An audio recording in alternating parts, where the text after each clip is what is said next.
Please, sir, could you please read this letter? It's incredibly important. The tiny, shaky voice of a 7-year-old girl cut through the hushed atmosphere of the corporate lobby. Her small hands gripped a crumpled envelope as if it were the most valuable thing she owned. Behind her clear blue eyes, a determination burned that was far beyond her years. She had traveled across the entire city alone, navigating the complicated public transportation system, arriving at this place guided only by the desperate hope of her dying mother. Dorothy wasn't just a fragile little girl, she was unbelievably brave. Kevin Barton, a 33-year-old millionaire and CEO, ruled his tech empire with an iron fist and a heart seemingly encased in steel. Known for his cold, businesslike approach and emotional detachment, he had erected such high walls around his personal life that even he couldn't scale them anymore. However, something about this urgent letter from a child sparked his curiosity. When Kevin laid eyes on the little girl who had disrupted his day, the world seemed to stop spinning. Dorothy's blue eyes were a perfect reflection of his own. The shape of her face, the way she tilted her head when she was thinking. Every single detail screamed an impossible truth, a truth he had believed impossible for years because he thought he was sterile. The receptionist held her breath. Security guards exchanged puzzled glances. Even the busy executives passing by slowed down, sensing that something extraordinary was unfolding in that very ordinary lobby. Susan Osborne, Kevin's girlfriend, watched from the elevator entrance, her face paling as she noticed the undeniable resemblance between the man she loved and the unknown child. This isn't just a story about love that was lost and then found. It's about the bravery of a little girl who decided to fight for her family, about second chances that arrived disguised as crumpled letters, and about how the most important things in life sometimes come in the smallest packages. Kevin Barton was about to discover that his entire life was built on a foundation of lies. But was Nancy Cromwell really telling the truth about Dorothy? And what would Susan do to protect the relationship she had spent years carefully constructing? Some letters changed destinies, and this particular one was about to rewrite 3 lives completely. The morning mist clung to the towering glass front of Barton Tech Industries like a ghostly shroud, casting an eerie glow over the busy streets of downtown Seattle. 7-year-old Dorothy Cromwell stood at the base of the 40-story building, her small fingers clutching a wrinkled envelope tightly against her chest. Her golden hair caught the faint sunlight filtering through the clouds, and her piercing blue eyes reflected a level of determination that seemed far too mature for her young face. The lobby of Barton Tech buzzed with the carefully managed chaos of corporate life. Men and women in expensive suits hurried past the marble pillars, their heels clicking against the polished floors like a symphony of ambition.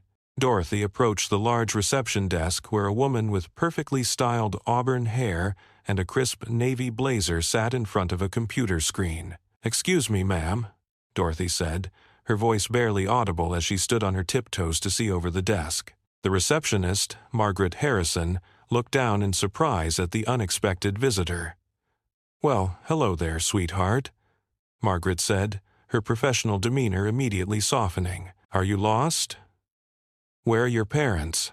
Dorothy shook her head emphatically, her blonde curls bouncing. "I'm not lost. I need to give this letter to the most important man in this building.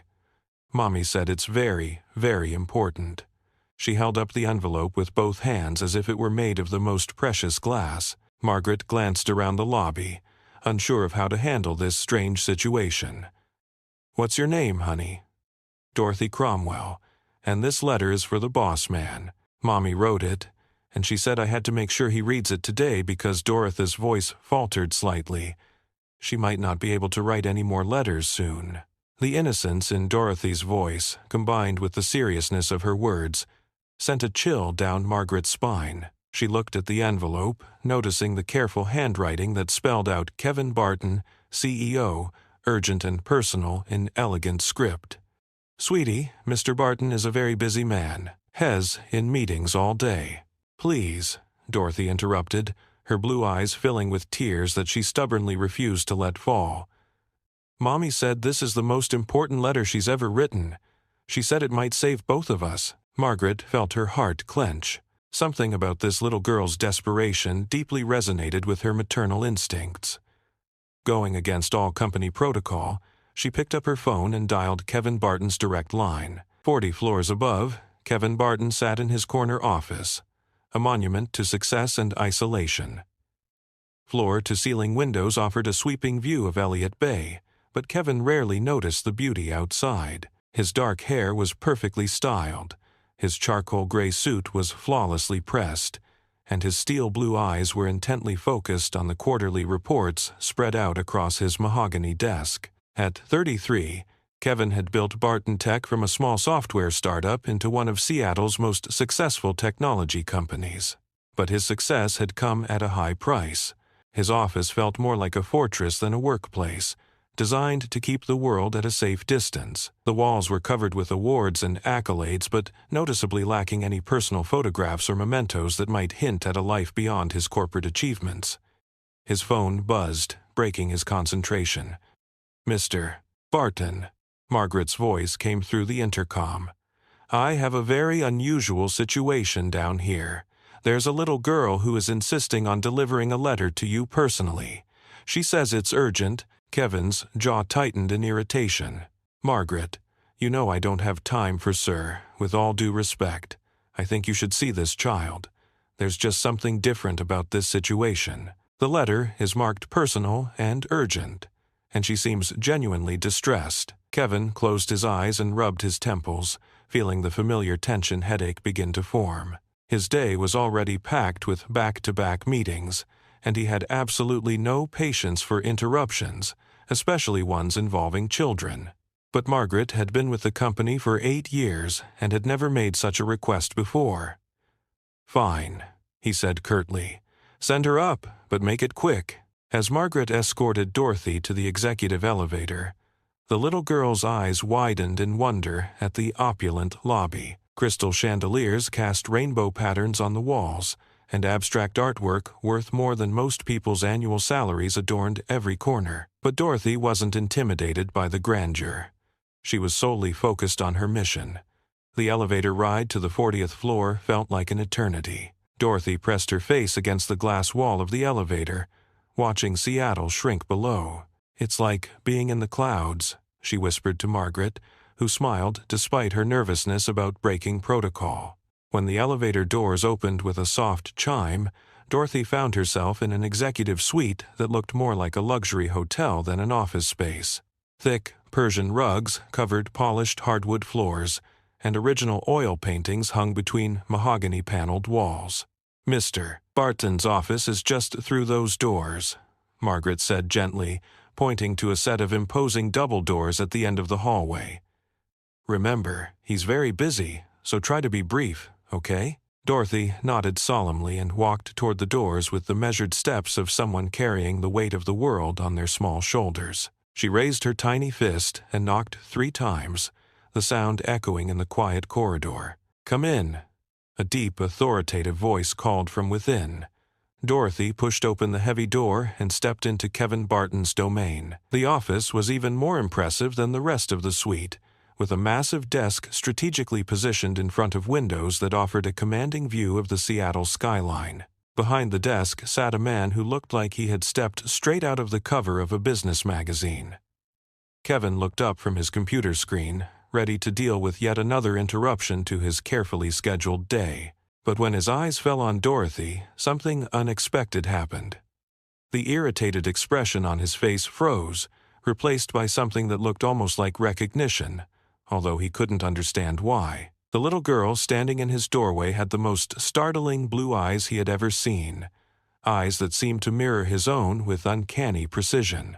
Her golden hair caught the light from his desk lamp, and there was something about the shape of her face, the determined set of her small jaw, that seemed hauntingly familiar. For a moment, neither of them spoke.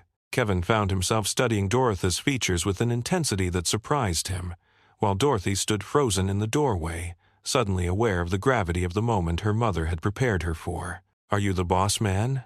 Dorothy finally asked, her voice barely above a whisper in the vast office. Kevin cleared his throat, trying to shake off the strange feeling that had overcome him. "I'm Kevin Barton, the CEO of this company. You must be the little girl with the letter." Dorothy nodded and walked across the plush carpet toward his desk, her small sneakers silent on the thick fibers. She held out the envelope with both hands, as if presenting a sacred offering. "Mommy wrote this for you," she said, "and she said that it's very, very important and that you have to read it right now." Dorothy's eyes never left his face as she spoke, searching for something she couldn't name.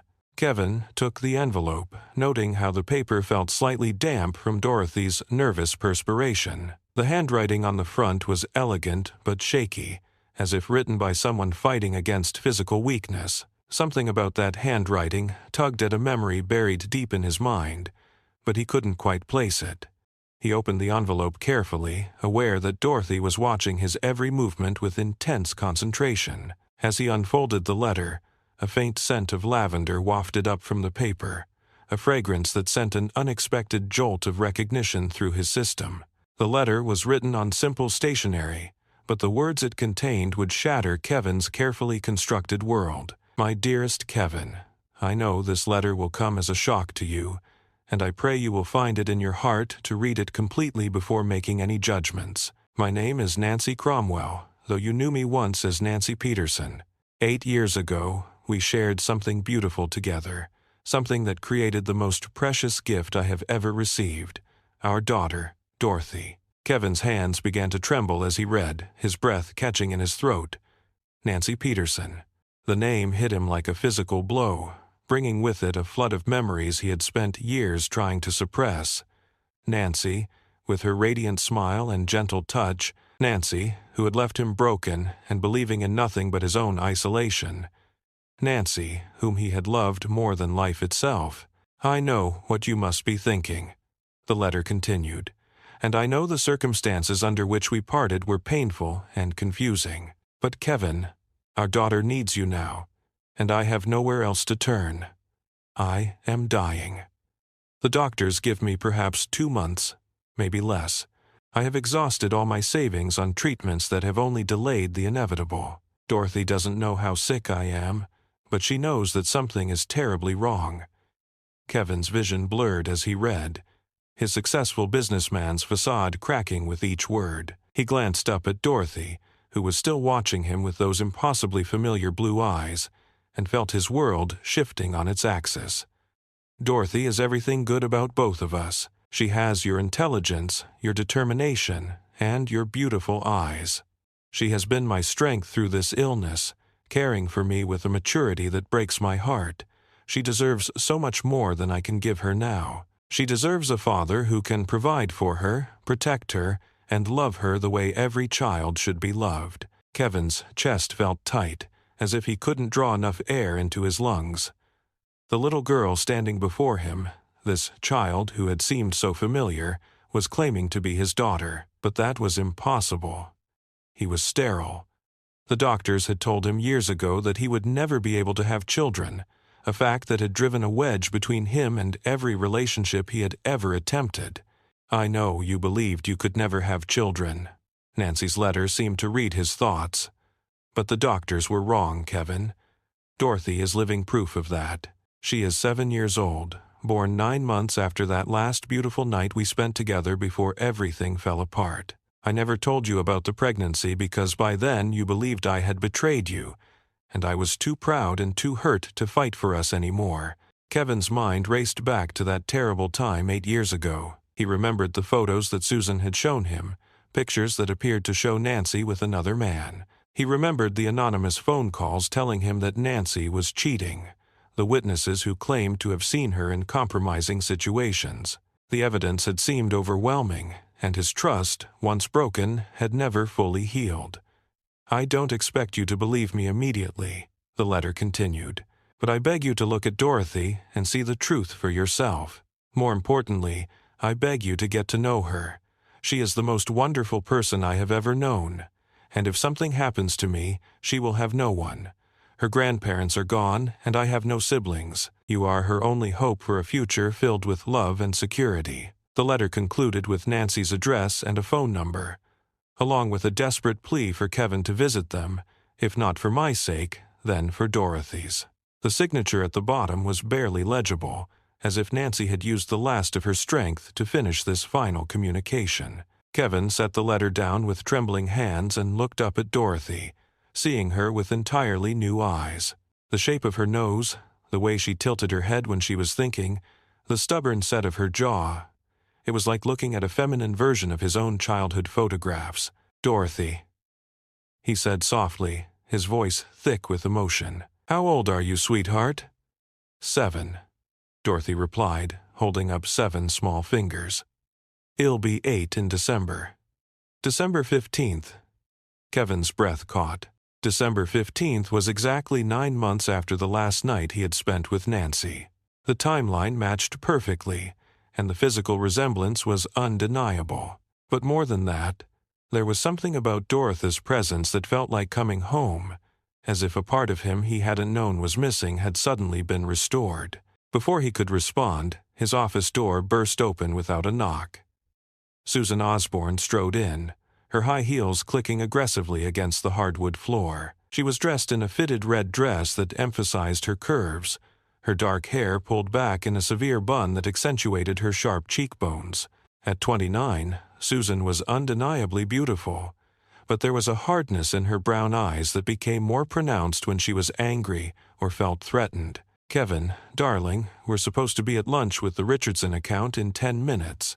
And Margaret said Susan stopped mid-sentence as her gaze fell on Dorothy. Her expression shifted from irritation to something much more dangerous, recognition and fear. Susan's eyes darted between Kevin and Dorothy, taking in the unmistakable resemblance between them. Her perfectly applied makeup couldn't hide the way the color drained from her face as the implications hit her. For 8 years, she had been Kevin's girlfriend, carefully positioning herself as the sophisticated, childless woman who understood his career ambitions and shared his lifestyle. She had worked tirelessly to erase any trace of Nancy Peterson from his life, building their relationship on the foundation of lies she had constructed. "Who is this child, Kevin?" Susan asked, her voice carefully controlled but with an underlying edge of panic. Kevin stood up slowly, the letter still clutched in his hand. "Susan, this is Dorothy. Dorothy, this is Miss Osborne." He couldn't bring himself to call Susan his girlfriend in front of the child who might be his daughter. Dorothy studied Susan with the frank curiosity of a child, unaware of the adult tension swirling around her. "Are you the boss man's wife?" she asked innocently. Susan's laugh was sharp and forced. "Not yet, sweetheart, but hopefully someday." She moved closer to Kevin's desk, her eyes scanning the letter in his hands. "Kevin, what's going on here? Why is there a child in your office?" Kevin looked at Dorothy, then at Susan, feeling the weight of the moment settling on his shoulders. "Dorothy brought me a letter from her mother. Her mother claims that Dorothy is my daughter." The words hung in the air like a live wire. Susan's composure cracked for just a moment, revealing the calculating panic beneath her polished exterior. She had spent years ensuring that Kevin would never discover the truth about Nancy, never learn about the child they had created together. And now here was Dorothy, living proof of everything Susan had worked so hard to hide. "Kevin, surely you don't believe," Susan began, but Kevin held up his hand to silence her. "Dorothy," Kevin said, kneeling down to the child's eye level, "can you tell me about your mommy?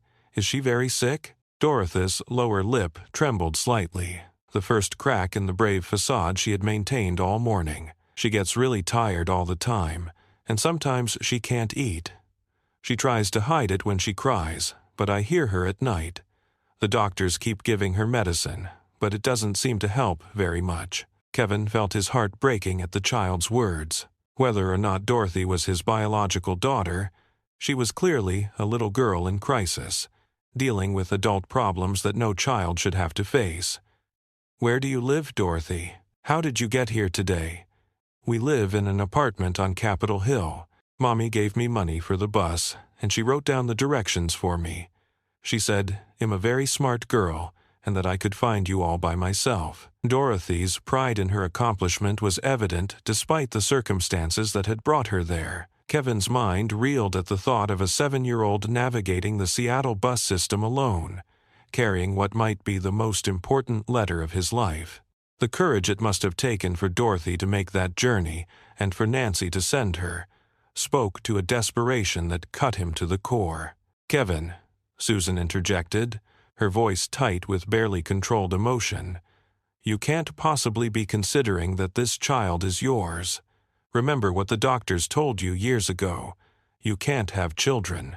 But Kevin was no longer listening to Susan. He was lost in Dorothy's eyes, seeing in them the echo of every dream he had abandoned when he believed he could never be a father. The child standing before him represented the possibility of everything he had convinced himself he didn't want because it was impossible to have. "Dorothy," he said gently, "would you like to call your mommy and let her know you're safe?" "I think I'd like to meet her." Dorothy's face lit up with the first genuine smile Kevin had seen from her. "Really? Mommy said you might not want to see us. She said you're a very important man with lots of important things to do." "There's nothing more important than this," Kevin said, surprised by the conviction in his own voice. "Nothing at all." As Kevin reached for his phone to call Nancy, Susan grabbed his arm with desperate intensity. "Kevin, please think about this rationally. You have a company to run, a life we've built together. You can't just throw everything away based on a letter from a woman who broke your heart 8 years ago." Kevin looked at Susan's perfectly manicured hand on his arm, then at Dorothy's small, trusting face. For the first time in years, the choice seemed crystal clear. "Susan, cancel my afternoon appointments. Dorothy and I are going to visit her mother." The drive to Capitol Hill was tense and silent. Kevin had insisted that Susan stay at the office despite her protests and demands to accompany them. He drove his black BMW through the Seattle traffic with unusual care, constantly glancing in his rearview mirror at Dorothy, who sat in the back seat with a borrowed child safety seat that Margaret had somehow produced from the company's emergency supplies. Dorothy directed him through the winding streets of Capitol Hill with surprising confidence, her small voice providing directions over the quiet hum of classical music from Kevin's radio. As they drove deeper into the residential neighborhood, Kevin noticed the gradual change from the polished business district to the more modest apartment buildings and small houses that characterized this part of the city. "Turn here," Dorothy said as they approached a tree-lined street filled with older apartment complexes. "We live in the blue building with the white steps." Kevin parked in front of a modest 3-story building that had clearly seen better days. The blue paint was faded and peeling in places, and the small front yard was more dirt than grass. It was a world away from Kevin's luxury penthouse. But there was something about the building's obvious attempts at maintenance. The flower boxes on some windows, the carefully swept front walkway, that spoke to residents who cared about their home despite its limitations. Dorothy led him up 2 flights of narrow stairs, her small legs taking the steps with practiced ease. The hallway was dimly lit and smelled of cleaning products and cooking spices, a mixture of lives being lived in close proximity. They stopped in front of apartment 3B, and Dorothy pulled a small key from her pocket. "Mommy," she called as she opened the door, "I brought someone to see you, just like you asked." The apartment was tiny but meticulously clean, with sunlight streaming through windows that faced east toward downtown Seattle. The furniture was obviously second-hand but carefully arranged, and children's drawings were taped to the refrigerator and walls. It was clearly a home filled with love, even if it lacked material abundance. Nancy Cromwell emerged from what Kevin assumed was the bedroom, and the sight of her hit him like a physical blow. She had always been beautiful, but now she was ethereally fragile. Her blonde hair thin and wispy from chemotherapy, her green eyes too large in her gaunt face. She wore a simple blue sweater and jeans that hung loosely on her diminished frame, but her smile when she saw Dorothy was radiant. "Dorothy, sweetheart, you made it back safely," Nancy said, kneeling down to embrace her daughter. Then her eyes met Kevin's over Dorothy's head, and the years seemed to collapse between them. "Hello, Kevin," Nancy said softly, her voice carrying the same melodic quality he remembered, but with an undertone of exhaustion that broke his heart. "Nancy." Kevin found that his voice was barely functional. Seeing her again, clearly, ill and fighting for her life, Nancy brought back every emotion Kevin had spent years suppressing. I got your letter. Dorothy looked back and forth between the two adults, sensing the weight of their shared history, even if she didn't understand it. Mommy, is this my daddy? She asked, with the kind of unfiltered directness that only children possess. Nancy's eyes filled with tears as she looked at her daughter, then at Kevin. Sweetheart, this is Kevin Barton. Has someone very special who knew Mommy a long time ago. Kevin knelt down beside Nancy and Dorothy, bringing himself to their eye level.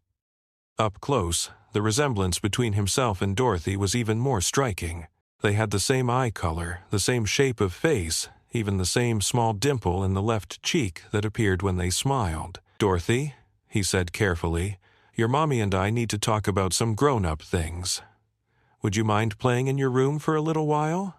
Dorothy nodded solemnly and disappeared down the short hallway, but Kevin suspected she would be listening from behind her partially closed door. Children, he was learning, were much more perceptive than adults often gave them credit for. Nancy gestured for Kevin to sit on the small sofa, settling herself carefully in a chair across from him. Even that simple movement seemed to require effort, and Kevin found himself fighting the urge to help her, uncertain of the boundaries in this surreal situation. I wasn't sure you'd come, Nancy said, her hands folded tightly in her lap. When Dorothy told me she was going to find you and deliver the letter herself, I was terrified. But she was so determined, and I am running out of options. Kevin studied Nancy's face, seeing past the illness to the woman he had once planned to marry. Nancy, I need to know the truth. Is Dorothy really my daughter? Nancy met his gaze steadily. Kevin, I swear to you, on everything I hold sacred, on Dorothy's life, she is your daughter. She was conceived the last night we were together, before everything fell apart between us. I found out I was pregnant 2 weeks after we broke up, but the doctors told me I was sterile, Kevin said, confusion evident in his voice. The tests, the diagnosis, medical tests can be wrong, Nancy replied. Or maybe the situation changed. I don't know the medical explanation, Kevin. All I know is that Dorothy exists, and she's ours. Kevin was quiet for a long moment, processing the implications. Why didn't you tell me when you found out you were pregnant? Why let me believe all these years that I could never have children? Nancy's composure finally cracked, tears streaming down her pale cheeks. Because you thought I had betrayed you. You wouldn't take my calls, wouldn't see me. Your secretary had instructions not to put me through. I tried, Kevin. I tried so hard to reach you, but you had already decided I was a liar and a cheat. The pain in Nancy's voice was raw and immediate, bringing back memories that Kevin had worked hard to bury. He remembered his own agony during that time, the way her supposed betrayal had shattered his ability to trust anyone completely. The evidence seemed overwhelming, he said quietly. The photos, the witnesses, the phone call. What photos? Nancy asked, confusion replacing pain in her expression. What witnesses? Kevin, what are you talking about? Before Kevin could respond, Dorothy appeared in the doorway, her young face creased with concern. Mommy, why are you crying? Are you sicker? Nancy quickly wiped her tears and smiled at her daughter. No, sweetheart, these are happy tears. I'm crying because I'm happy that Mr. Kevin came to visit us. Dorothy studied both adults with the penetrating gaze that Kevin was beginning to recognize as one of her defining characteristics. Are you my daddy? She asked Kevin directly, her blue eyes searching his face for the truth. Kevin felt the weight of the moment settling on his shoulders. This little girl deserved honesty, but he also needed certainty before he made any commitments that would change all their lives forever. Dorothy, he said carefully, I need to do some tests to make sure, but I promise you, if I am your daddy, I will do everything I can to take care of both you and your mommy. Dorothy nodded, as if this was a perfectly reasonable response. Mommy says tests are important. She has lots of tests at the hospital. The mention of Nancy's medical situation brought Kevin back to the immediate crisis at hand. Nancy, tell me about your condition. What exactly are the doctors saying? Nancy glanced meaningfully at Dorothy, who was still hovering in the doorway. Dorothy, sweetheart, Would you go color in your coloring book while Mr. Kevin and I finish talking? After Dorothy reluctantly disappeared again, Nancy's mask of strength finally slipped completely. It's ovarian cancer, stage 4. It had already spread by the time they found it. I've been through 2 rounds of chemotherapy. But... She trailed off, the unfinished sentence hanging heavy in the air. What do the doctors say about treatment options? Kevin asked, though he suspected he already knew the answer. There is an experimental treatment at Seattle Cancer Care Alliance. It's shown promise in similar cases, but insurance won't cover it, and I can't afford it. The cost is astronomical, over $200,000 just for the first phase. Nancy's voice was steady, but Kevin could see the desperation she was trying to hide. $200,000 for Kevin. It was less than he spent on his car. The realization of the different worlds they inhabited hit him with stunning clarity. While he lived in luxury, Nancy was literally dying from lack of funds for treatment. Nancy, regardless of the paternity test results, I want you to start that treatment immediately. It'll cover the costs. Nancy stared at him in shock. Kevin, you can't possibly. Yes, I can, he interrupted firmly. Dorothy needs her mother. And He paused, surprised by the emotion in his own voice. I can't bear the thought of losing you again. Not like this. From down the hallway came the sound of Dorothy's voice, talking to what Kevin assumed were her dolls or stuffed animals. My daddy came to visit today, she was saying. Hes very tall and has blue eyes just like mine. I think Hes going to help Mommy get better. The innocent certainty in Dorothy's voice cut through Kevin's heart like a blade. This child had already accepted him as her father, was already building dreams around his presence in their lives. The responsibility of that trust was both terrifying and exhilarating. I need to arrange for a DNA test, Kevin said quietly. Not because I don't believe you, but because I need legal documentation for Dorothy's sake. If she's my daughter, I want to make sure she's protected, that she has every right and benefit that should come with that. Nancy nodded, understanding the practical implications. Of course, whatever you need. In the meantime, I'm going to make some calls about your treatment. There's no reason to wait for test results to get you the medical care you need. As Kevin pulled out his phone to begin making arrangements, Nancy watched him with an expression of wonder and gratitude. Kevin, why are you doing this? After everything that happened between us, why are you willing to help? Kevin looked toward the hallway where Dorothy's voice could still be heard, now singing a soft lullaby to her toys. Because 8 years ago, I lost the 2 most important things in my life. You and the family we could have had together. I may not understand what happened back then, but I'm not going to make the same mistake twice. That evening, Kevin returned to his penthouse overlooking Elliott Bay, with his mind reeling from the day's revelations. The luxury of his home felt almost obscene after seeing Nancy and Dorothy's modest apartment. His living room, with its floor-to-ceiling windows and designer furniture, could have housed their entire apartment twice over. Susan was waiting for him, pacing the marble floors in an elegant black cocktail dress. She had obviously gone home to change and prepare for what she expected to be an important conversation about their future. Kevin, finally, she said, rushing to greet him. I've been worried sick. How did it go with that woman and her child? Kevin loosened his tie and walked to the bar cart in the corner of the room, pouring himself a generous glass of single malt scotch.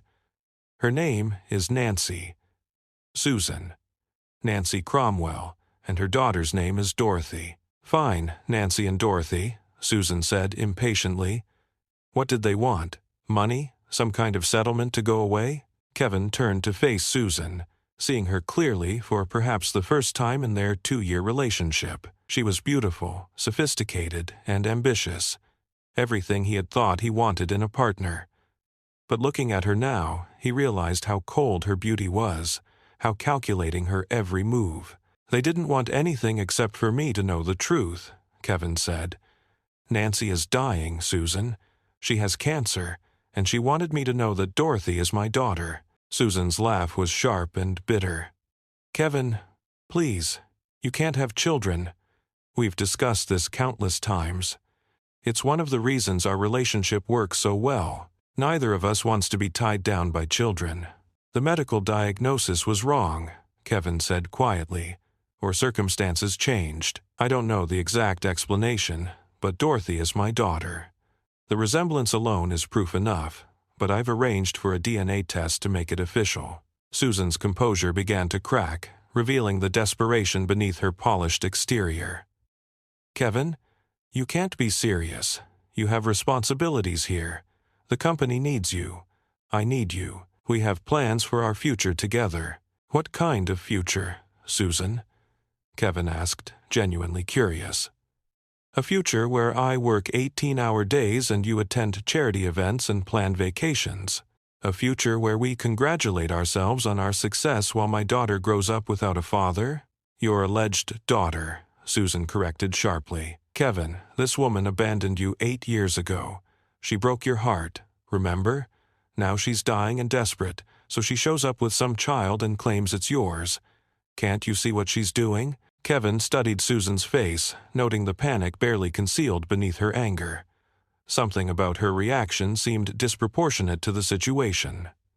Susan, what exactly happened 8 years ago? I mean, what times happened? Susan's face went pale, but she recovered quickly. What do you mean? You know what happened. Nancy was cheating on you. There were photos, witnesses. You were devastated. I want to see those photos again, Kevin said. And I want the names of those witnesses. Kevin, that's ancient history. Why dredge up painful memories? Because I need to understand the truth for Dorothy's sake and for my own.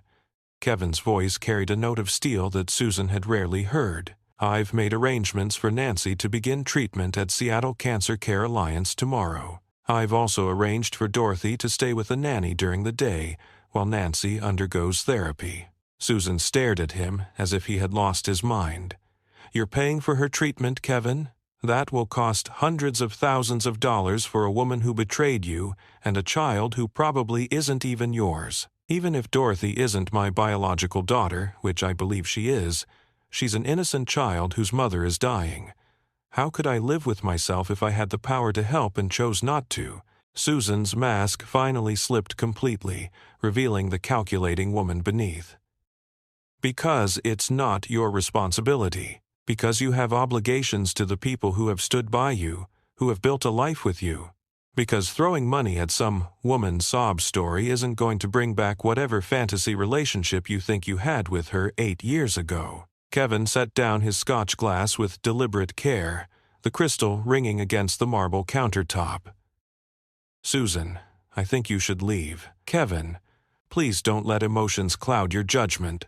We can work through this together. Maybe we could help the child in some other way, set up a trust fund or something, but you don't need to get personally involved. I said you should leave, Kevin repeated, his voice quiet but final. Susan stared at him for a long moment, seeming to realize that her usual tactics weren't working. Fine. But Kevin, when this fantasy implodes and you realize you've been manipulated, don't expect me to be waiting around to pick up the pieces. After Susan left, Kevin stood alone in his penthouse, looking out at the lights of Seattle reflected in the dark waters of the bay. For the first time in years, his home felt empty. Not because he was alone, but because the people who mattered weren't there with him. He pulled out his phone and scrolled through his contacts until he found the number for Dr. Michael Harrison, his personal physician and longtime friend. Mike, it's Kevin. I need a favor. I need a DNA test done as quickly and accurately as possible, and I need it done with complete discretion. Kevin, it's 11 o'clock at night. What's this about?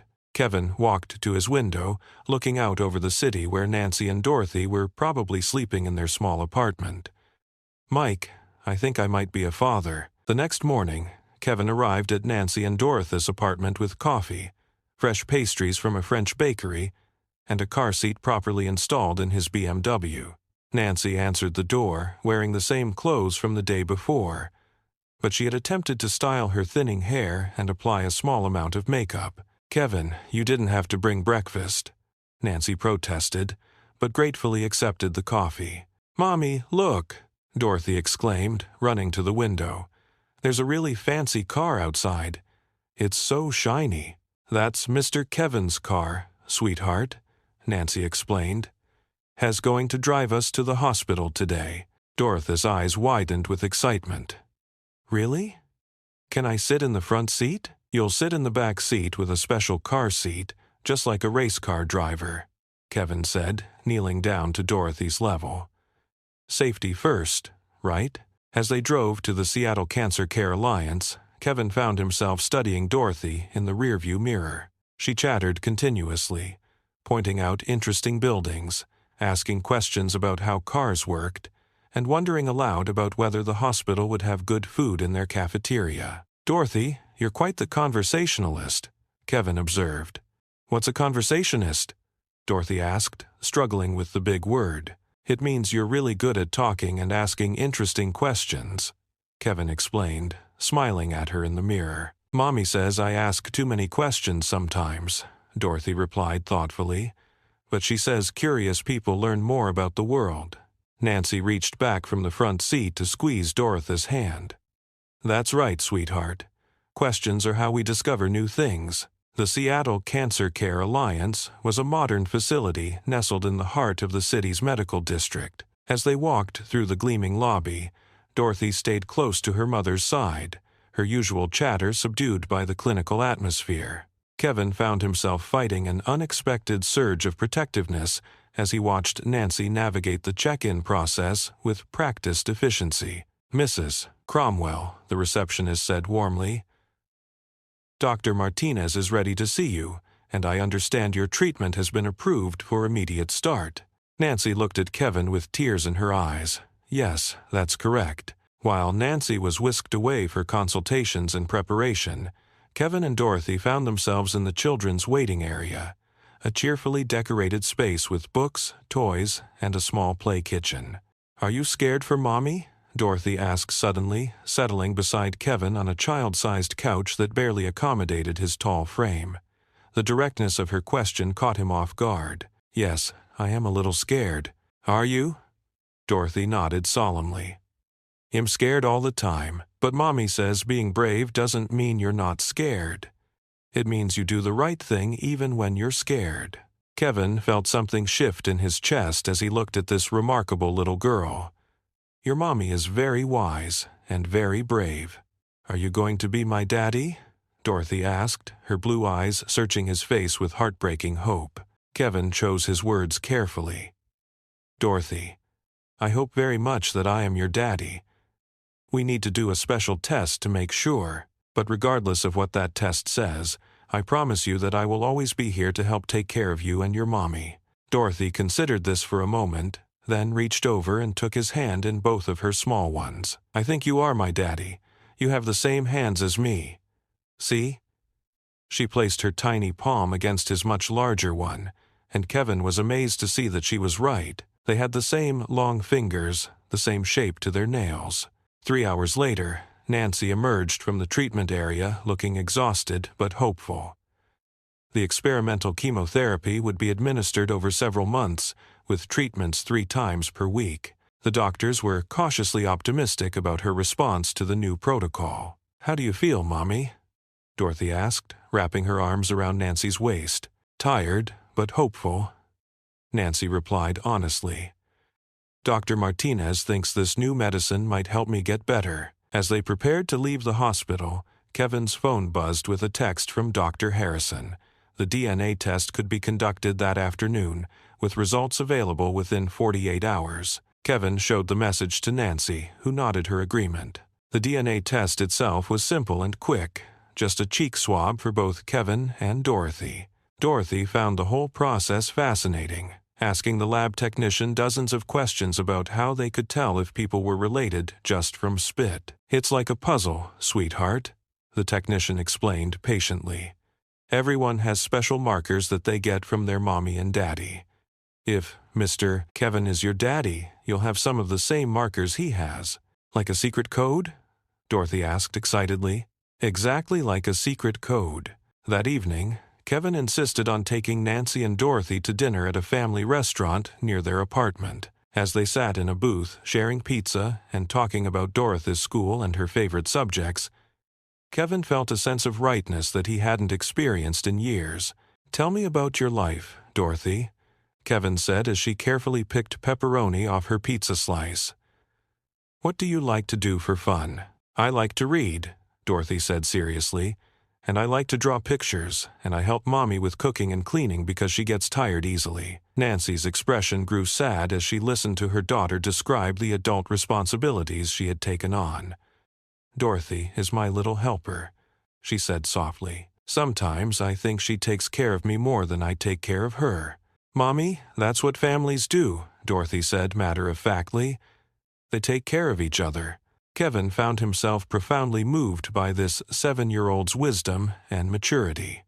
Whatever the DNA test revealed, Dorothy was an extraordinary child who deserved every opportunity life could offer.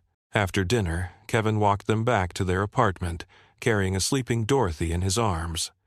She had dozed off in the restaurant, exhausted by the emotional weight of the day. As he carried her up the narrow stairs, Kevin marveled at how perfectly she fit in his arms.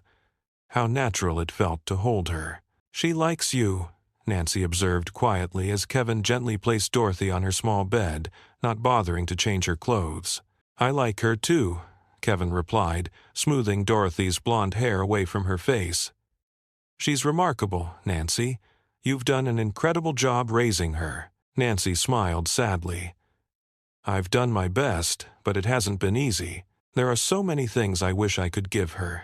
Music lessons, dance classes, trips to the zoo, just normal childhood experiences that cost money I don't have. Those things can be arranged," Kevin said softly. "All of them." As they stood in Dorothy's doorway watching her sleep, Nancy finally asked the question that had been weighing on both their minds. "Kevin, what happens if the DNA test is negative? What happens if Dorothy isn't your biological daughter?" Kevin was quiet for a long moment, considering his answer. "Nancy, in the past 48 hours, that little girl has changed something fundamental inside me. Biology is just science. What matters is love, commitment, and choice. If Dorothy isn't my biological daughter, I'd like to discuss adopting her anyway." Nancy stared at him in shock. "Kevin, you can't be serious." "I've never been more serious about anything in my life," Kevin replied. "I spent 8 years convinced I could never be a father, never have a family. Now I discover I might have had both all along. I'm not going to waste any more time." The next day brought unexpected complications. Kevin arrived at his office to find Susan waiting in his conference room with a stack of legal documents and a grim expression. "Kevin, we need to talk," Susan said without preamble. "I've been doing some research into your Nancy Cromwell, and you need to see what I found." Kevin reluctantly took the chair across from her, noting the triumphant gleam in Susan's eyes. "What kind of research?" "The kind that reveals the truth about the woman you're so eager to rescue," Susan said, sliding a folder across the table. "Nancy Cromwell has quite an interesting history. Did you know she was married 2 years ago to a man named Robert Fitzpatrick?"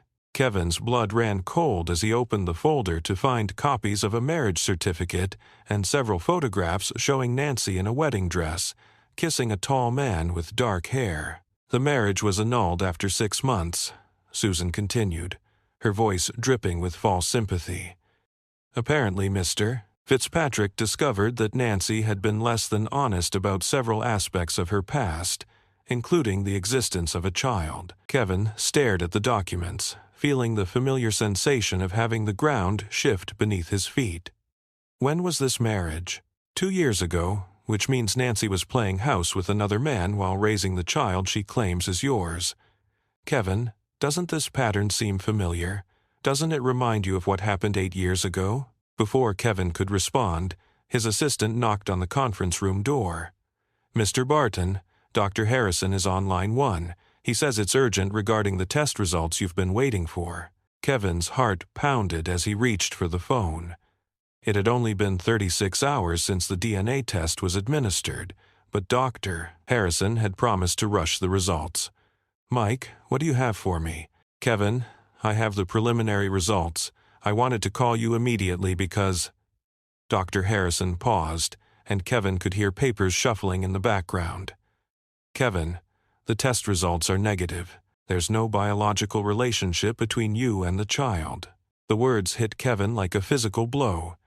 He felt Susan's hand on his shoulder, her voice offering comfort. That sounded hollow in his ears. "Kevin, I'm so sorry. I know this must be devastating." Kevin ended the call, staring for days at the marriage certificate and photos spread across the conference table. Nancy had lied to him again, just like 8 years ago. She had created an elaborate deception, this time using an innocent child as a pawn. "Kevin, I know this hurts," Susan said gently, "but now you can see the truth. Nancy Cromwell is a manipulator who preys on successful men. First you, then this Fitzpatrick fellow. Now you again. She's using her dying daughter to extract money from you." "Dorothy isn't dying," Kevin said quietly. "Nancy is," Susan waved dismissively. "The point is, you've been manipulated again. But it's not too late to extricate yourself from this situation cleanly." Kevin stood up abruptly, his chair rolling backward into the wall. "I need to see Nancy. I need to hear her explanation." "Kevin, what explanation could possibly justify this level of deception?" Susan called after him as he headed for the door. "You owe her nothing." But Kevin was already gone, his mind reeling with questions and anger, and a heartbreak that felt all too familiar. As he drove toward Capitol Hill, he tried to reconcile the Nancy he had been falling in love with all over again with the woman who could orchestrate such an elaborate lie. When he arrived at NY's apartment, he found her in the middle of packing boxes, her movements slow and deliberate due to the effects of her chemotherapy treatment. "Kevin," she said, looking up with surprise and pleasure, "I wasn't expecting you until this evening. How did the DNA results?" She stopped mid-sentence when she saw his expression. "We need to talk," Kevin said curtly, "about Robert Fitzpatrick, about your marriage 2 years ago, about the lies you've been telling me." NY's face went white, and she sank into her chair as if her legs could no longer support her. "Kevin, I can explain. Can you?" Kevin interrupted, his voice cold with controlled anger. "Can you explain why you failed to mention that you were married 2 years ago? Can you explain why that marriage was annulled when your husband discovered you had been lying to him? And can you explain why the DNA test came back negative?" NY's eyes filled with tears, but she met his gaze steadily. "The DNA test was negative. Don't act surprised, Nancy. Did you really think I wouldn't find out the truth eventually? Kevin, please let me explain everything. Yes, I was married to Robert. Yes, it ended badly, but not for the reasons you think. And the DNA test, there must be some mistake." "The mistake was trusting you again," Kevin said, his heart breaking even as he spoke the words. 8 years ago, I thought you had betrayed me. I spent all this time wondering if I had been wrong, if I had thrown away the best thing in my life. Now I discover that my instincts were right all along." "Kevin, please," Nancy pleaded, struggling to stand. "I know how this looks, but you have to believe me. Dorothy is your daughter. I don't know why the test came back negative, but there has to be an explanation." "Where's Dorothy?" Kevin asked, suddenly realizing the apartment was too quiet. "She's at school. Kevin, please don't leave things like this. Please let me explain about Robert. About everything." Kevin looked at Nancy, seeing past her illness to the woman who had apparently manipulated him twice. "I've heard enough explanations, Nancy. I've made arrangements for your treatment to continue through the end of the month. After that, you're on your own." As Kevin turned to leave, Nancy called after him with desperation in her voice. "Kevin, I love you. I've never stopped loving you. Dorothy is your daughter, no matter what any test says. Please, don't abandon us again." But Kevin was already gone, leaving Nancy alone with her boxes and her fears, and the growing certainty that someone was working very hard to destroy any chance of happiness she might have found. That evening, Kevin sat in his penthouse with Susan, staring out at the city lights and trying to process the day's revelations. Susan had opened a bottle of expensive wine and was doing her best to comfort him, But Kevin felt numb and empty. "I should have listened to you," Kevin said finally. "I should have known better than to trust her again." "Kevin, you're a good man," Susan replied, settling beside him on the leather sofa. "Your instinct is to help people, to see the best in them." Nancy took advantage of that kindness. Kevin's phone buzzed with a text message. Against his better judgment, he looked at it, expecting another plea from Nancy. Instead, it was from Dorothy, typed in the careful, phonetic spelling of a 7-year-old. "Mr. Kevin, why are you mad at Mommy? She is crying and won't tell me why. Did I do something wrong? I promise I will be better. Please don't be mad at us." Kevin stared at the message, feeling his heart shatter completely.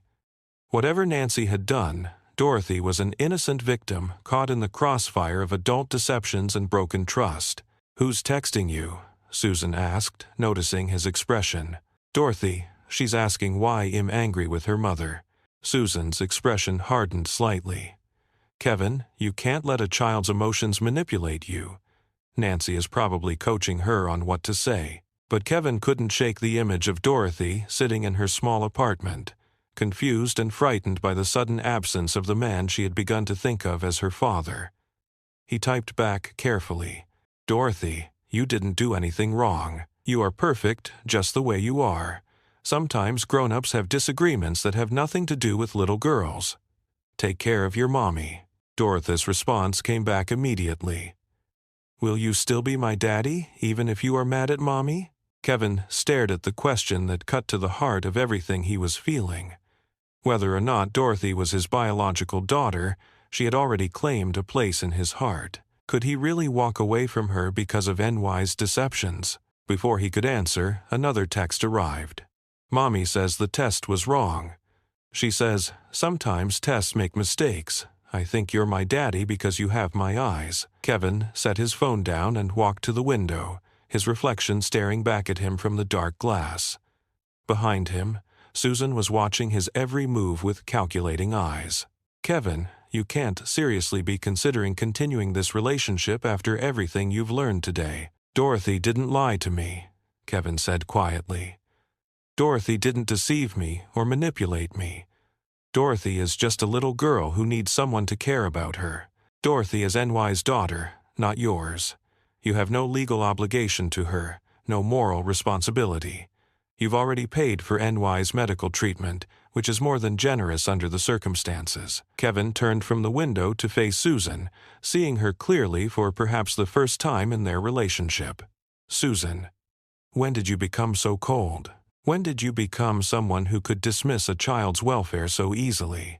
Susan's mask slipped for just a moment, revealing something calculating and desperate underneath. "I became realistic, Kevin. I learned to protect the people I care about from being taken advantage of by manipulative people. Or maybe," Kevin said slowly, pieces of a puzzle beginning to fall into place in his mind, "maybe you became someone who manipulates situations to get what she wants." Susan's face flushed with anger. "What's that supposed to mean?" "It means I'm beginning to wonder about the evidence that broke Nancy and me up 8 years ago. It means I'm wondering about the convenient timing of your research into NY's marriage. And it means I'm wondering about DNA test results that came back faster than they should have. Kevin, you're being paranoid. The stress of this situation is affecting your judgment." But Kevin was already reaching for his phone, scrolling through his contacts. "Mike Harrison is not just my doctor. He's my friend. He's also one of the most ethical people I know. I think I'll give him a call and ask some very specific questions about how that DNA test was processed." Susan's face went pale. "Kevin, you're overreacting. Why would anyone want to tamper with a DNA test?" "That's an excellent question," Kevin replied, his finger hovering over Dr. Harrison's number. "I'm sure Mike will have some interesting insights." As Kevin placed the call, Susan quietly gathered her purse and coat, moving toward the door with the stealth of someone who didn't want to be part of the conversation that was about to take place. "Mike, it's Kevin again. I need to ask you some very specific questions about the DNA test you processed for me. Questions about chain of custody, about who had access to the samples, and about whether it's possible for results to be tampered with.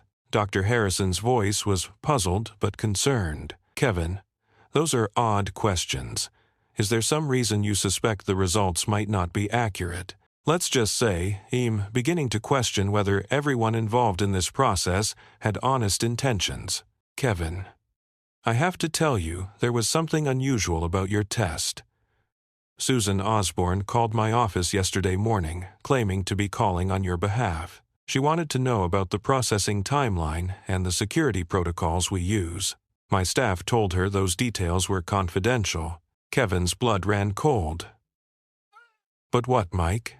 But later that day, there was a brief power outage in our lab. Nothing serious, just a few minutes. When power was restored, we discovered that one of our lab technicians had to rerun several tests because of computer glitches caused by the outage, including yours. Mike, I need you to rerun that test immediately. New samples, different lab, maximum security protocols, and I need the original samples tested by an independent laboratory. Kevin, that's going to take several days and cost significantly more. I don't care about the cost. I care about the truth. After ending the call, Kevin looked around his empty penthouse, realizing that Susan had slipped away during his conversation with Dr. Harrison. For the first time in their 2-year relationship, he was grateful for her absence. He picked up his phone and scrolled to Dorothy's number, typing carefully. Dorothy, I'm sorry for worrying you. There was a mistake with the test and we need to do it again.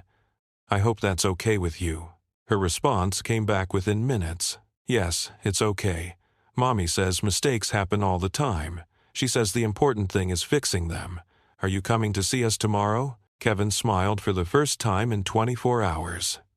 Yes, he'll see you tomorrow. Tell your mommy you'd like to talk to her about something very important. Yay, Mommy will be so happy. She miss you a lot. As Kevin prepared for bed that night, he felt a mixture of hope and apprehension. If his suspicions about Susan were correct, then Nancy might be innocent of the deceptions he had accused her of. But that would also mean that the woman he had been involved with for 2 years was capable of manipulating DNA test results to destroy his chance at happiness. The next morning, Kevin arrived at NY's apartment to find her in the middle of unpacking the boxes she had been packing the day before. She looked up when he knocked, her expression wary but hopeful. Kevin, she said softly, opening the door wider to let him in. I wasn't sure I'd see you again. Nancy, I owe you an apology and an explanation. Kevin settled on her small sofa, noting that Dorothy was at school and they could speak freely. I have reason to believe that the DNA test results were tampered with. Nancy stared at him in shock. Tampered with? By whom? Susan Osborne. My girlfriend. My ex-girlfriend. Kevin corrected himself. Nancy, I need you to tell me about Robert Fitzpatrick. I need to understand what really happened with your marriage. Nancy took a deep breath, as if steeling herself for a difficult conversation. Robert was a mistake, a rebound relationship that I entered into when Dorothy was 5. He seemed kind and stable, and I thought Dorothy needed a father figure in her life. Why was the marriage annulled? Because I lied to him, Nancy admitted, her voice barely above a whisper. Not about Dorothy's paternity. I never told him who Dorothy's father was. I lied about my feelings. I married him, hoping I could learn to love him, but I couldn't. I was still in love with you, Kevin. I never stopped being in love with you. Kevin felt something tight in his chest begin to loosen. Why didn't you tell me about the marriage yesterday? Because I was ashamed, because I knew how it would look, because I was afraid you'd think I was the kind of person who uses men. When the truth is that Robert was the only other relationship I've had since you, and it failed precisely because I couldn't get over you. Kevin reached across the small space between them and took NY's hand in his. Nancy, 8 years ago, someone convinced me that you were cheating on me. They had photos, witnesses, evidence that seemed overwhelming. I never questioned it because I was young and insecure and afraid that someone like you could never really love someone like me. Kevin, I never cheated on you. I never even looked at another man the entire time we were together. You were everything to me. I'm beginning to think we were both victims of someone else's manipulation," Kevin said quietly. "Someone who wanted to keep us apart 8 years ago and who is trying to do it again now." Before Nancy could respond, Kevin's phone rang. Dr. Harrison's name appeared on the screen, and Kevin answered immediately. "Mike, please tell me you have news." "Kevin, I have very disturbing news. The original DNA samples were definitely tampered with. Someone introduced a foreign substance that would cause a false negative result. But we ran the new test you requested, and, Kevin, you need to sit down." "I'm sitting. What are the results?" "Kevin, Dorothy is definitely your daughter. There's no question whatsoever. The paternity probability is 99.97%.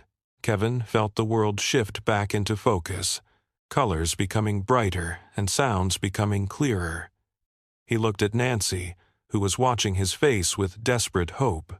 "She's mine," he said softly. "Dorothy is my daughter." Nancy burst into tears, covering her face with her hands as relief flooded through her. "I knew it," she sobbed. "I knew the test was wrong. Kevin, I would never lie to you about something so important." Kevin ended the call and pulled Nancy into his arms, holding her as she cried against his chest. "Nancy, I'm sorry. I'm sorry for doubting you, for believing the worst, for walking away.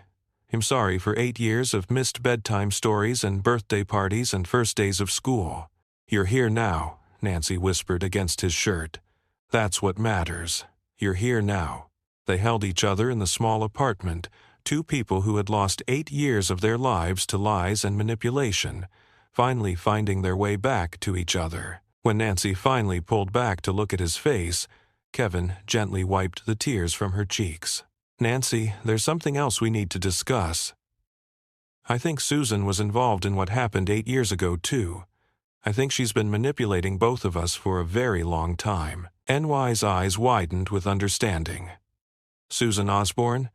I remember her from when we were dating. She worked at your company then, too, didn't she?" "She did, and she was always around, always offering to help with problems, always ready with information that seemed to prove your betrayal." Kevin felt anger building in his chest as he began to see the pattern that had been hidden for so long. "Kevin, what are we going to do?" Before Kevin could answer, the apartment door burst open, and Dorothy ran in, still wearing her school backpack and chattering excitedly about her day. She stopped short when she saw Kevin and Nancy sitting together on the sofa, their faces serious. "Are you guys sad?" Dorothy asked, her young face creased with concern. "No, sweetheart," Kevin said, opening his arms to her. "We're happy, very, very happy. Dorothy, I have something important to tell you." Dorothy climbed onto the sofa between them, looking back and forth between the two adults who had become the center of her world. "Dorothy," Kevin said carefully, "the test results came back, and they show that I am definitely your daddy." Dorothy's face lit up with pure joy. "I knew it," she exclaimed, throwing her arms around Kevin's neck. "I knew you were my daddy because you have my eyes and my hands, and you're nice to Mommy." Kevin held his daughter for the first time as her father, breathing in the scent of her hair and feeling a completeness he had never experienced before.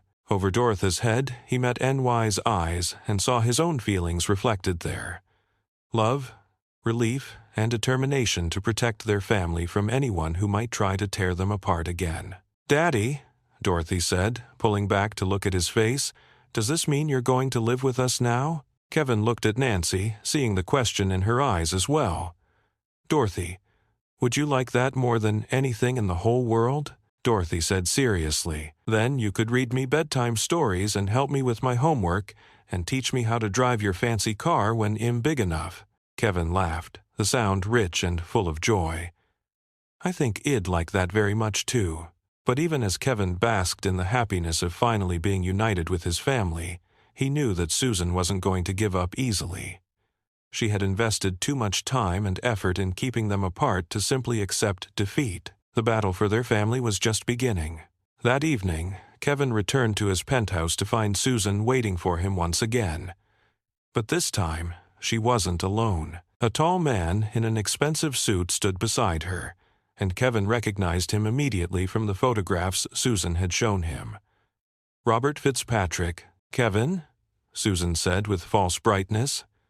"I'd like you to meet Robert Fitzpatrick, NY's ex-husband. He has some very interesting things to tell you about the woman you're so eager to trust." Robert stepped forward with an apologetic smile. "Mr. Barton, I'm sorry to intrude, but when Susan told me about your situation with Nancy, I felt I had to warn you. Nancy Cromwell is not the woman she pretends to be." Kevin studied both of them, noting how Susan's hand rested possessively on Robert's arm, how their body language suggested a partnership that went beyond simple acquaintance. "Really?" Kevin said mildly. "How long have you two known each other?" Susan and Robert exchanged a quick glance that they thought Kevin didn't notice. "We just met recently," Susan said smoothly, "through mutual friends. When Robert heard about your situation, he volunteered to share his experience." "How generous of him," Kevin replied. "And what exactly is your experience with Nancy, Mr. Fitzpatrick?" Robert launched into a rehearsed-sounding speech about NY's supposed deceptions during their marriage, her alleged manipulation of men for financial gain, and her claims that Dorothy's father was a wealthy businessman who had abandoned them. As Robert spoke, Kevin watched Susan's face, noting the satisfaction in her expression as she listened to Nancy being systematically destroyed by a man who was supposed to have loved her. "That's quite a story," Kevin said when Robert finished. "There's just one problem with it." "What's that?" Susan asked, her confidence wavering slightly. "Nancy and I had new DNA tests done today, with maximum security protocols and independent verification. Dorothy is definitely my daughter, which means every word of what you both just told me is a lie." The color drained from Susan's face, while Robert looked confused and slightly panicked. "Kevin, that's impossible. The first test was tampered with," Kevin interrupted, "by someone with access to my doctor's office and knowledge of the testing procedures. Someone who called, pretending to be acting on my behalf." Susan's composure finally cracked completely. "Kevin, you're making a mistake. Nancy is using you just like she used Robert. Can't you see that?" "What I see," Kevin said calmly, "is a woman who has spent 8 years raising my daughter alone because someone convinced me that the woman I loved had betrayed me. What I see is a pattern of manipulation and lies designed to keep me from my family." Kevin pulled out his phone and scrolled through his contacts. "Susan, I think it's time we had a conversation with my security team and my lawyers, and possibly the police, depending on how cooperative you decide to be about explaining exactly how you managed to tamper with medical test results." Robert backed toward the door, clearly realizing he had been used as a pawn in Susan's scheme. "Look, I don't know what's going on here, but I was just trying to help. Susan said you were being taken advantage of by the same woman who had hurt me." "Mr. Fitzpatrick," Kevin said, his voice carrying the authority of someone accustomed to being obeyed, "I suggest you leave now, before you become any more involved in whatever Susan has been planning." After Robert fled, Kevin turned his full attention to Susan, who was standing in his living room like a cornered animal. 8 years, Susan. For 8 years, you've been manipulating my life, keeping me from my family, building a relationship based on lies. Why?" Susan's mask finally fell away completely, revealing the obsessive, calculating woman beneath. "Because I love you," she screamed, her composure shattering. "Because Nancy Peterson was never good enough for you. Because you deserved someone who understood your ambitions, who could match your success. What you loved was an idea of me," Kevin replied coldly. "You loved my money, my status, my company. You never loved me because you never bothered to learn who I really am." "I know exactly who you are," Susan spat. "You're a man who throws away everything he's worked for because of some fantasy about a perfect family. You're a fool who can be manipulated by a dying woman and a child who isn't even—" "Susan," Kevin interrupted, his voice dangerously quiet. "Dorothy is my daughter, and tomorrow morning I'm going to call the police and report that medical test results were tampered with in what appears to be a deliberate attempt to defraud me and harm my family. Susan stared at him for a long moment, seeming to realize that her years of careful manipulation had finally collapsed around her. "Kevin, please. We can work this out. I made mistakes, but I did it all for love, for us." "There is no us," Kevin said firmly. "There never really was. You're fired, Susan. Clear out your office tonight. Security will escort you from the building." As Susan gathered her belongings and left his penthouse for the last time, Kevin felt a sense of profound relief, mixed with a deep sadness for the years he had wasted on a relationship built on lies. He knew that the road ahead wouldn't be easy, but he was finally free to build a real future with Nancy and Dorothy. He replayed Susan's outburst in his head, picking apart the venom in her words and the chilling conviction in her tone.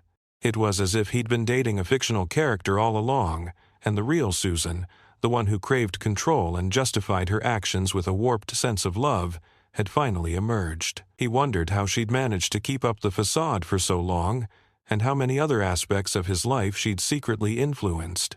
As he stood there, the weight of her betrayal felt heavier than ever.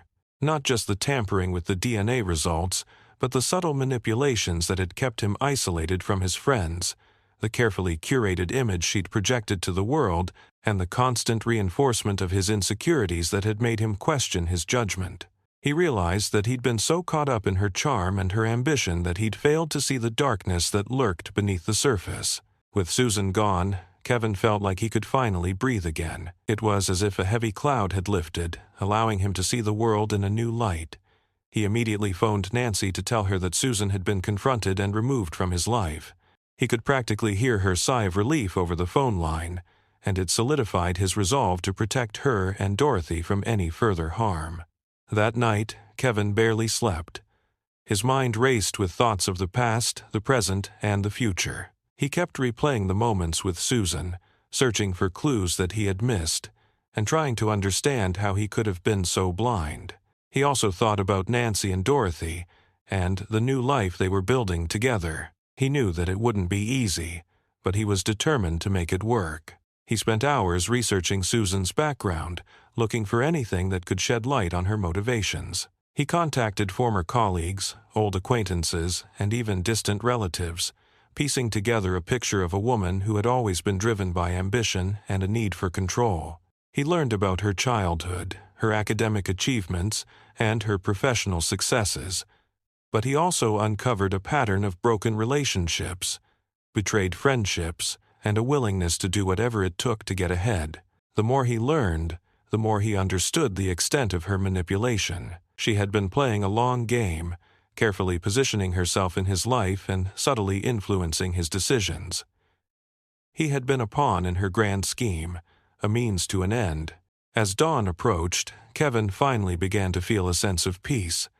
He knew that he couldn't change the past, but he could learn from it. He could use his experience to become a better man, a better father, and a better partner. He could protect those he loved from the kind of manipulation he had endured. He knew that there would be challenges ahead, but he was no longer afraid. He had found his family, and he would do everything in his power to keep them safe and happy. The battle may have just begun, but he was ready to fight for what truly mattered: love, trust, and the chance to build a future with the people he cherished most. He thought about Dorothy's bright eyes and Nancy's unwavering spirit. He felt a surge of determination. He wouldn't let Susan win. He wouldn't let her destroy his chance at happiness.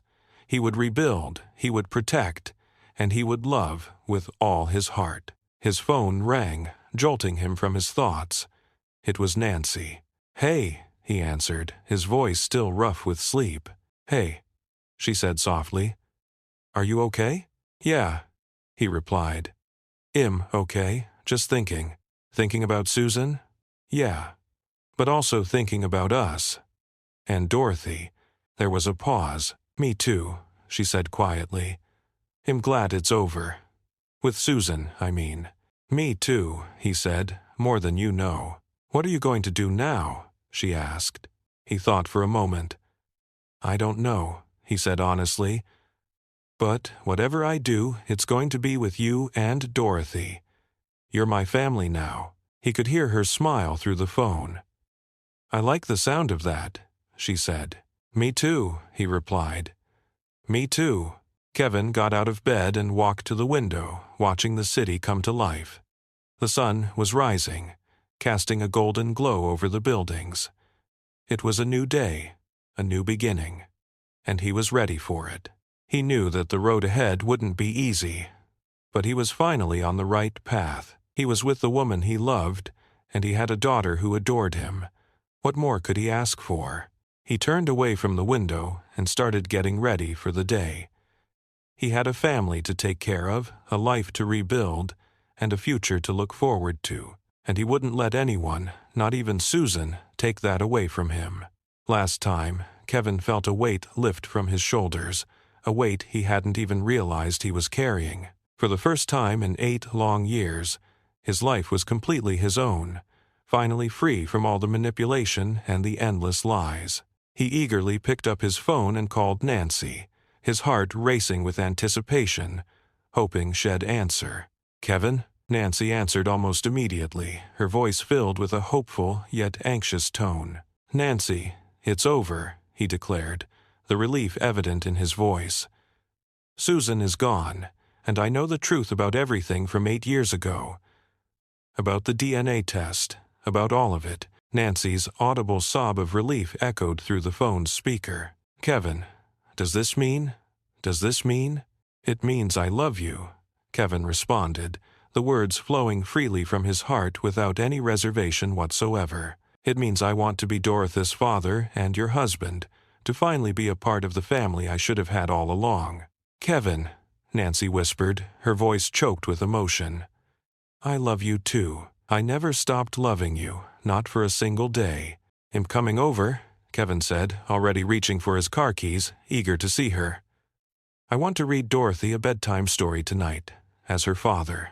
When Kevin arrived at Nancy's apartment, he found Nancy and Dorothy cuddled together on the sofa, deeply engrossed in reading a brightly illustrated picture book about a little girl who embarks on exciting adventures with her father. Dorothy looked up the instant he entered, her face instantly lighting up with pure, unadulterated joy.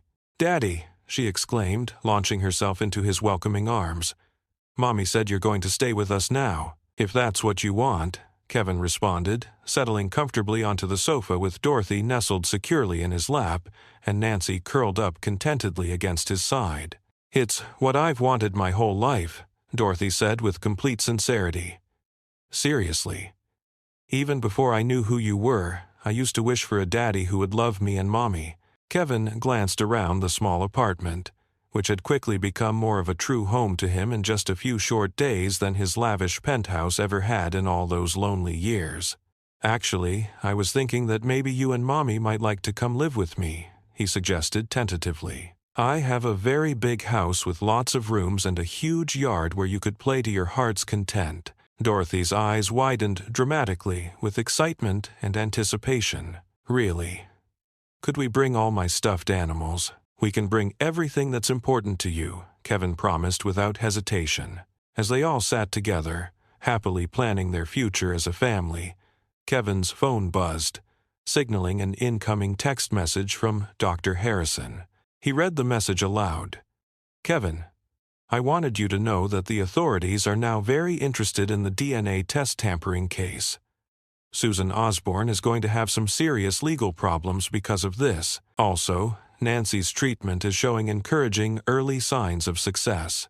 The new experimental protocol seems to be working better than we had hoped." Kevin proudly showed the message to Nancy, who immediately burst into tears of both relief and overwhelming joy. "Kevin, maybe everything is going to be okay after all," she said, her voice filled with hope. "Everything is going to be better than okay," Kevin replied confidently, kissing her forehead gently. "We're going to be a family. A real family.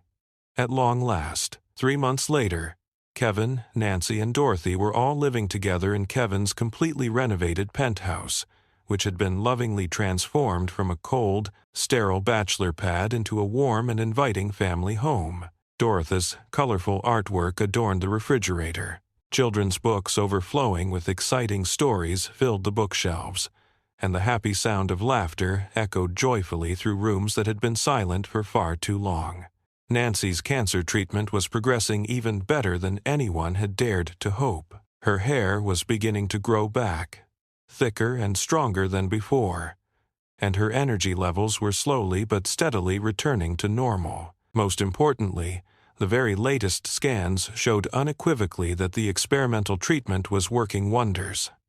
The cancer was officially in full remission, a miracle they had all fervently prayed for. On a crisp and clear December evening, just 2 weeks before Dorothy's eagerly anticipated 8th birthday, Kevin found himself pacing nervously back and forth in their shared bedroom, while Nancy patiently helped Dorothy with her homework at the kitchen table. Hidden deep inside his nightstand drawer was a small, elegant velvet box that had been practically burning a hole in his consciousness for weeks. "Daddy, you're walking funny," Dorothy observed with a child's keen perception when he emerged from the bedroom for the 3rd time in just 10 minutes.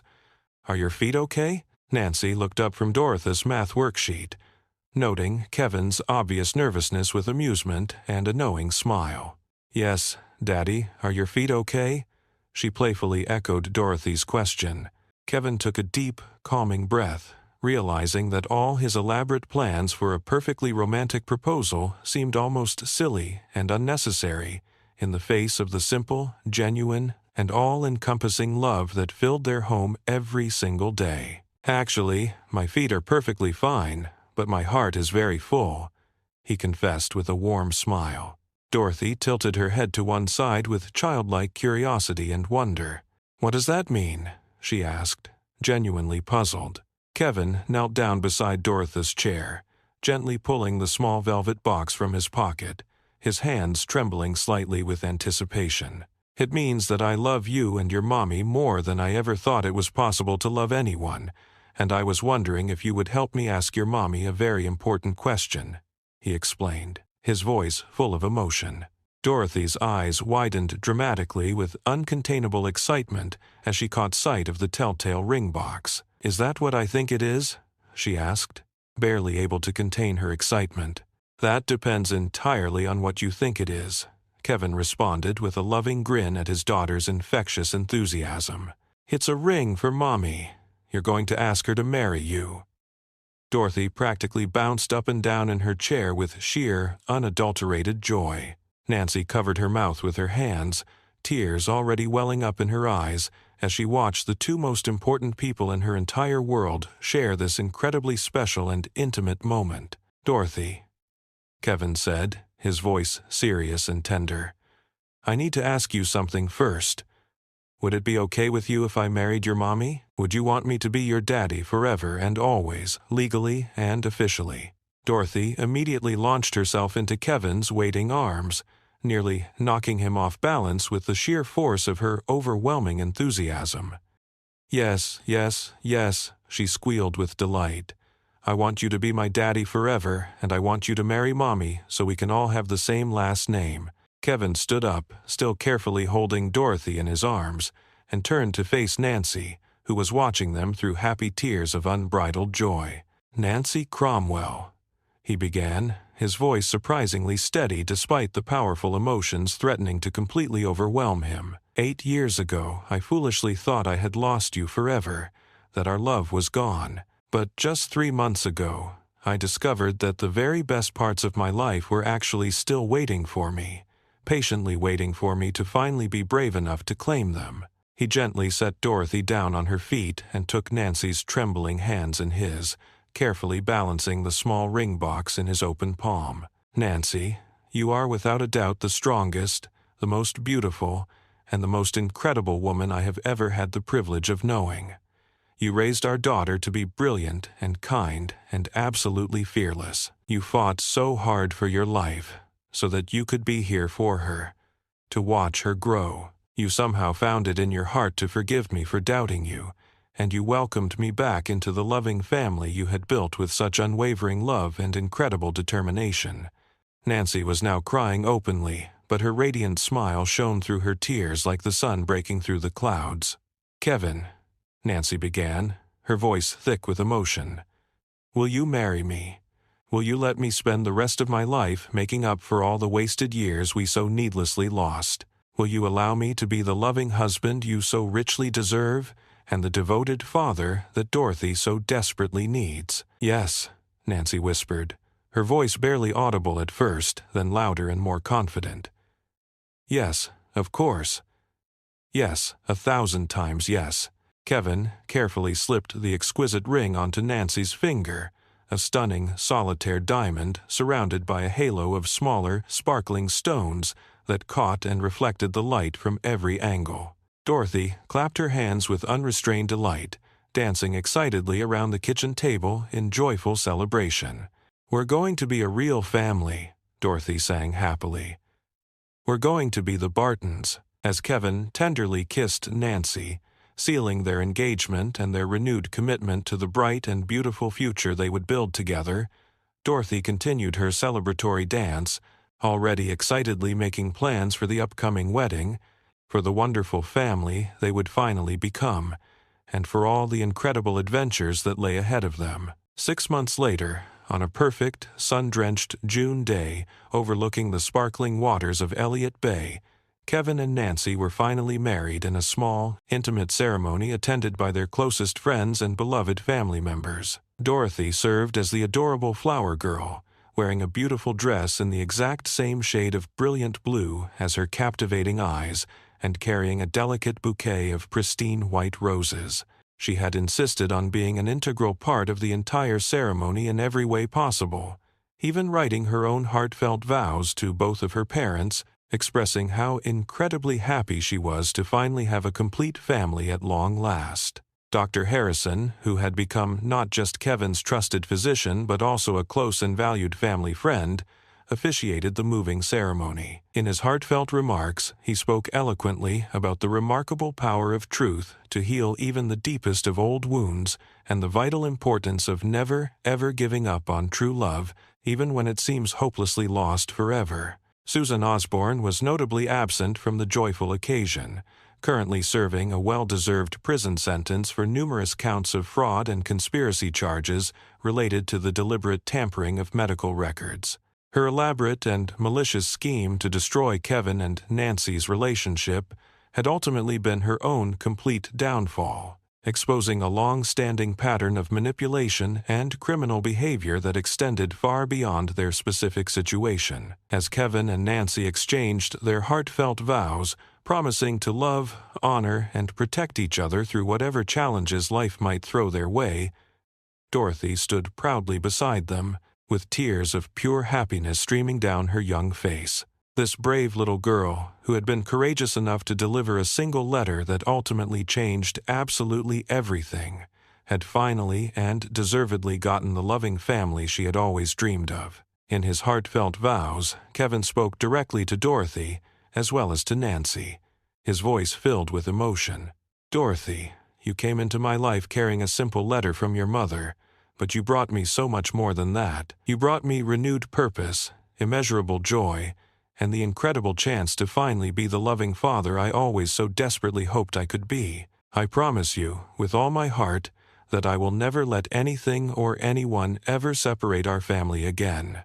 Nancy's vows were equally emotional and deeply touching. "Kevin, 8 long years ago, we lost each other to a tangled web of lies and painful misunderstandings. But even through all that heartbreak, our enduring love somehow created something truly beautiful. Our wonderful daughter Dorothy, who ultimately brought us back together again. I promise to always trust in our unwavering love, to communicate openly and honestly with you, and to finally build the bright and promising future that we should have had all along." After the beautiful ceremony, as the small wedding party celebrated with a delightful dinner and lively dancing on the terrace of Kevin's stunning penthouse, Dorothy gently pulled both of her parents aside for a private and important moment. "Mommy, Daddy," she said with uncharacteristic seriousness, "I have something very important that I need to tell you both." Kevin and Nancy exchanged amused glances, wondering what profoundly insightful observation their remarkably wise 8-year-old daughter was about to share with them. "What is it, sweetheart?" Nancy asked gently, her voice full of love and affection. Dorothy took both of their hands in her small ones, her sweet expression solemn and thoughtful. I'm really glad I was brave enough to take that letter to Daddy's office that day. I was actually really scared that day. But Mommy always says that being truly brave means doing the right thing, even when you're scared. Kevin knelt down to Dorothy's level, his heart overflowing with pride and unconditional love for this truly remarkable child. Dorothy, you are without a doubt the bravest person I know. If you hadn't been brave enough to deliver that letter, we might never have found each other again, and our family would never have come to be. The letter was important, Dorothy readily agreed. But I think love was even more important. Love made you come see us. Love made you help Mommy get better. Love made us into a family. Nancy wiped away fresh tears from her eyes as she listened to her daughter's profound wisdom. You're absolutely right, sweetheart, she said, her voice thick with emotion. Love was, and always will be, the most important thing of all. As the sun began to set slowly over the city of Seattle, painting the sky in breathtaking shades of brilliant orange and vibrant pink, the newly formed Barton family stood together on their spacious terrace, gazing out over the city where their incredible story had finally unfolded. Dorothy was absolutely right. It had been love that brought them all together, love that had sustained them through the countless challenges and heartbreaking trials, and love that would undoubtedly carry them into whatever bright and promising future awaited them. Kevin lovingly wrapped his arms around his beautiful wife and their wonderful daughter, marveling at how completely and irrevocably his life had been transformed since that seemingly ordinary morning, when a small blonde girl had bravely walked into his office with a wrinkled envelope and an unshakable determination to finally reunite her long-separated family. "What are you thinking about, Daddy?" Dorothy asked, noticing his quietly contemplative expression. "I'm thinking about how sometimes the most important things in life come in the smallest packages," Kevin replied with a gentle smile, squeezing her affectionately. "And am thinking about how incredibly grateful I am that you were brave enough to deliver your mother's very important letter." Dorothy smiled up at him with the innocent wisdom of a child who had seen her deepest wishes and most heartfelt dreams come true through unwavering courage and persistent determination. "Mommy always says that good things happen to people who simply don't give up. We didn't give up on being a family, did we?" "No, sweetheart," Nancy said softly, joining their loving embrace as the very first stars began to appear in the darkening evening sky. "We never gave up, and now we have forever to be together, as a family." As they stood there together, surrounded by the magical glow of the city lights and wrapped in the warm and comforting embrace of their immeasurable love for each other, Kevin reflected deeply on the long and winding journey that had brought them all to this perfect moment. A heartfelt letter, painstakingly written by a dying woman to the man she had never stopped loving, a man she knew in her heart was the only one for her. A brave 7-year-old girl, courageous enough to cross an entire city alone to deliver that incredibly important letter. A love so strong and so resilient that it had somehow managed to survive 8 long years of painful separation, deliberate manipulation, and countless lies. Their extraordinary story had initially begun with a simple yet profound question.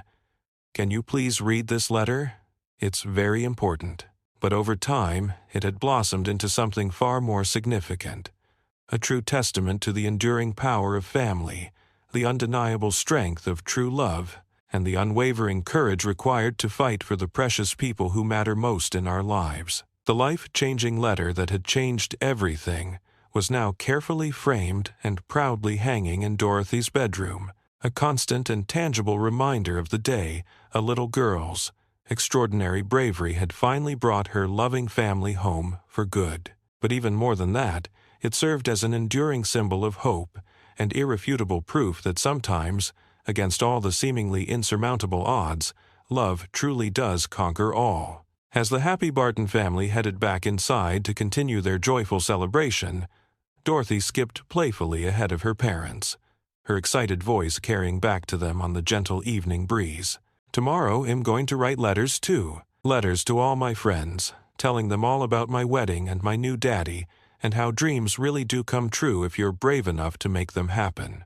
Kevin and Nancy exchanged a knowing look of pure happiness and contentment, fully aware that their daughter, their remarkably brave, exceptionally wise, and undeniably wonderful daughter, would indeed make all of her dreams come true, just as she had bravely and selflessly made theirs come true with one very important letter on one seemingly ordinary Tuesday morning that had ultimately turned out to be the most extraordinary and transformative day of their lives. We'd love to hear your valuable thoughts and insightful opinions on this beautiful and inspiring love story.